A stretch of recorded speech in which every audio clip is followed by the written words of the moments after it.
નમસ્કાર, હું છું આપની સિદ્ધિ. નલ સે જલ કૌભાંડમાં વધુ એક ખુલાસો સામે આવ્યો છે. મહીસાગર જિલ્લામાં સામે આવેલા નલ સે જલ યોજનાના કૌભાંડમાં સીઆઈડી ક્રાઇમ બ્રાન્ચે વધુ કાર્યવાહી કરી છે.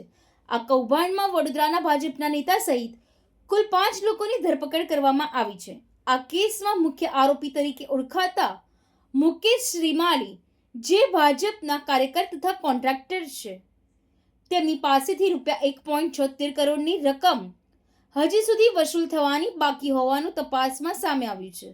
આરોપ છે કે નલ સે જલ યોજનાના કામમાં ખોટા દસ્તાવેજો, અધૂરું કામ અને સરકારી નાણાંની ગેરવાપરી કરવામાં આવી છે. ગામડાઓમાં લોકોને શુદ્ધ પાણી પહોંચાડવાની યોજના કાગળ પર જ રહી ગઈ અને કરોડો રૂપિયા લૂંટાયા છે. સીઆઈડી દ્વારા અત્યાર સુધી અનેક આરોપીઓની પૂછપરછ ચાલી રહી છે અને તપાસનો વ્યાપ વધારવામાં આવ્યો છે. આ કૌભાંડમાં રાજકીય સંડોવણી સામે આવતા લોકોમાં ભારે રોષ જોવા મળી રહ્યો છે.